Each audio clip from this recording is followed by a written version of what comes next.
Greetings to all fans of good movies. In this video, I'm going to tell you about a drama movie based on a true story called Lion.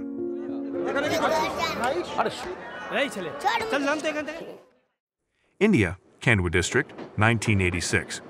Brothers Saru and Gudu come to the railroad and climb into the wagon of a passing freight train to collect coal. Despite his young age, Saru tries not to be inferior to his older brother. After collecting full sacks, the children jump safely off the wagon.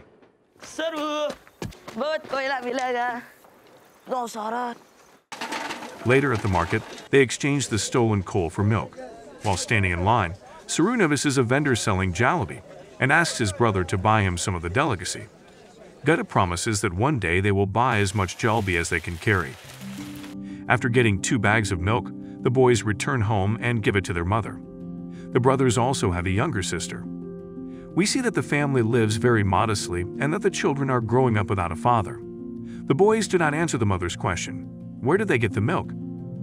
After feeding the children, the woman goes to work and asks her sons to take care of little Shakila.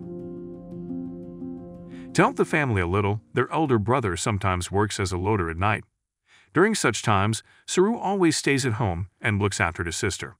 But this time, the boy manages to persuade his brother to take him along because he is quite grown up and can also lift heavy loads. Leaving his sister under the care of a neighbor, the brothers go to the station together, where they board the first train. Late at night, they arrive at a major railroad station. Saru, उठना। मेरी गलती थी, तुझे यहाँ पे लेके आया। Taking pity on the boy, Gudu leaves him sleeping on a bench, strictly instructing him not to go anywhere, and goes off to look for work. A few hours later, Saru wakes up alone at the empty train station and starts looking for his brother. While standing on the platform, he notices a large water tower and then spots an empty passenger train. He decides to look for Gudu inside it. Not finding his brother, the boy sits down to rest and soon falls asleep again. When our character wakes up in the morning, he realizes that he is trapped in a moving train carriage at full speed. Frightened, the boy runs around the carriage, screaming for help. The whole day goes by like this. The next day, as the train passes a station, it slows down. Saru looks out the window and sees a group of people. He calls out to them for help, but they do not respond. In the evening, the train arrives at the huge station in the city of Kolkata, which is 1,500 miles away from our character's home. Stepping off the train, Saru appeals to passers-by for help. But no one understands him as the people in this region speak a different language. Hopelessly wandering around the station for some time, Saru enters an underground passage where he meets a group of homeless children. The kids immediately accept him and allow him to spend the night with them. However, that night, the police and social workers organize a raid targeting homeless. Taking advantage of the confusion, Saru manages to escape from the persecution and hides in one of the Buddhist temples. The next day, the boy wanders alone through the big city. In the evening, he is finally noticed by a Hindi-speaking woman.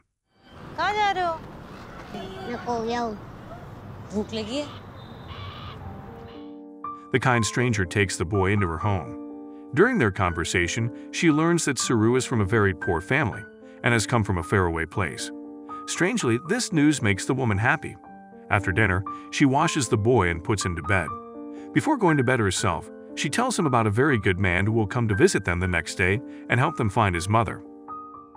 The next day, our character is awakened by a stranger.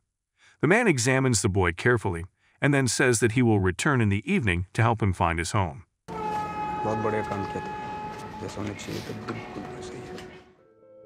This situation seems suspicious to the observant Saru.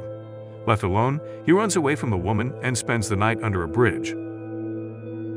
For several months, our character wanders the area in search of food, and at night, he remembers his mother. One day, a stranger in a cafe notices the hungry child. The stranger decides to help the boy and takes him to the police station. When asked, where does he come from? Saru mentions the town of Gainesdale, but there is no such settlement on any map.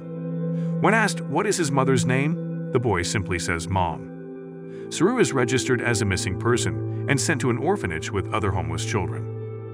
It is obvious that the orphanage is run under strict control and resembles a prison. Every child dreams of escaping as soon as possible, सभी गलियों में वो चंदा ढूंढे। This orphanage is regularly visited by a social worker, Mrs. Sood. She searches for relatives of newly arrived children. Unfortunately, no one responds to the announcement of our character's disappearance, but the woman manages to find a good foster family for him in Australia. Mrs. Sood shows the boy photos of his future home and assures him that he will be well taken care of in Australia. आपने सच्ची में अम्मी का ढूंढा? सब जगह ढूंढा।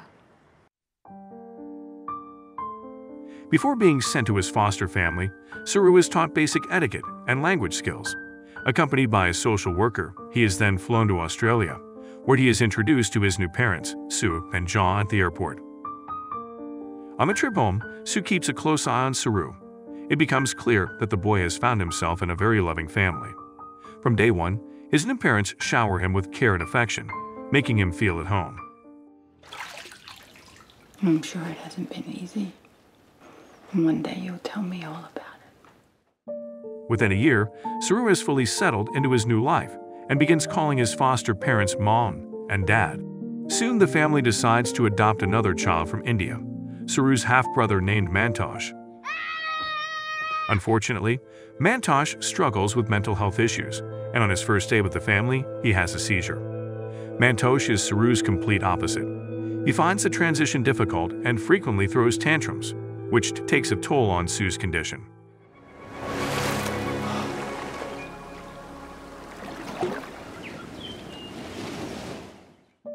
"20 years later, a grown-up Saru celebrates his admission to the University of Melbourne with his parents. During a congratulatory speech, Sue admits that Saru has exceeded all their expectations. However, Mantosh's absence casts a shadow over the joyous occasion. Sue even ordered cutlery for him, but Mantosh never showed up at the cafe. Before leaving, Saru visits his negligent brother and asks him not to upset their mother in his absence, as he has already caused her a lot of trouble. Mate, why do you think I stay away?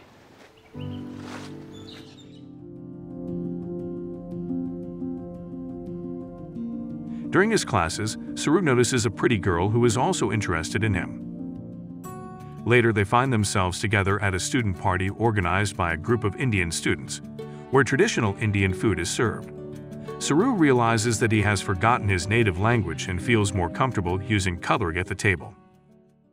In the kitchen, Saru stumbles upon freshly baked jalbi. As he holds it in his hands, he is flooded with memories of his brother and his childhood desire to taste the delicacy. Saru, you okay? I'm lost. In the next scene, Saru shares his life story with his friends. He remembers his hometown, Ganastale, but is unsure of the correct pronunciation. The only things he remembers clearly are the large water tower and the several days the train traveled before arriving at the Kolkata station. One of his friends suggests that he use Google Maps to find the station with the big water tower by determining the search radius based on the average train speed and travel time. Initially skeptical, Saru continues to live his life as before. After graduation, the young people secure prestigious jobs and begin living together.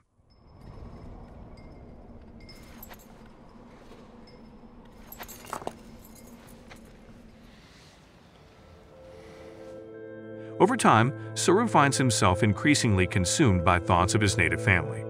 The search for them never leaves his mind. During a visit to his parents, the overwhelming emotions become too much for Saru, and he snaps at Mantosh in front of everyone.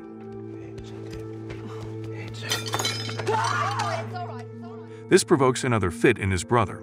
It becomes clear that Saru despises Mantosh, because deep down he knows that somewhere far away in India, he has a real brother, Guru, who has always been his role model. Gradually, Saru falls into a deep depression. He quits his job, severs communication with his family, and even breaks up with his girlfriend. Day after day, he sits in front of his laptop, desperately searching for any trace of his long-lost relatives. This goes on for some time until Saru and his girlfriend meet by chance in a shopping mall. Left alone, they reconcile and have their first real conversation. What if you do find home and they're not even there? I don't have a choice. Realizing the weight of his guilt toward his family, Saru first seeks forgiveness from his mother, and then apologizes to Mantosh for his past behavior. Back home, Saru looks at the map one last time. He decides to give up his search. Opening his laptop, he absent-mindedly scrolls through images of India, and suddenly he recognizes the familiar landscapes: the river, the bridge over it, and the garden where he spent countless hours as a child. Ganesh, Talai, Ganesh Talai. After getting his family's approval, Saru sets off on a journey to India. Once in his homeland, he easily remembers the route from the railway station to the village, a path he used to walk every day with his brother. But when Saru arrives at his former home, he finds it in ruins. Undeterred, he decides to ask the locals if they know anything about the people who lived here before, holding up his childhood photo. In broken English, an older man asks Saru to follow him. Walking deep into the village, Saru spots a group of people and recognizes his aged mother.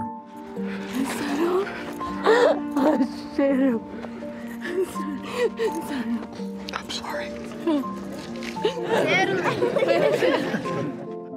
Overwhelmed with emotion, Saru asks about his brother Gadu, but his tearful mother is unable to answer. A man standing nearby sadly informs Saru that Gadu is no longer alive. Turning around, the mother takes Shakila by the hand and introduces her to her brother. The people around them rejoice and applaud. Saru Brierley returned to Ganesh Talai on February 12, 2012, after being missing for over 25 years.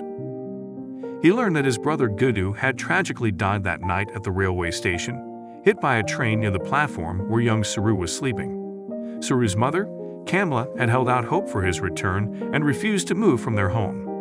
Saru also discovers that he has been mispronouncing his name all these years. His real name is Shiru, which means lion in Hindi. Thanks to everyone who watched until the end. On this channel, you will always find retellings of good movies.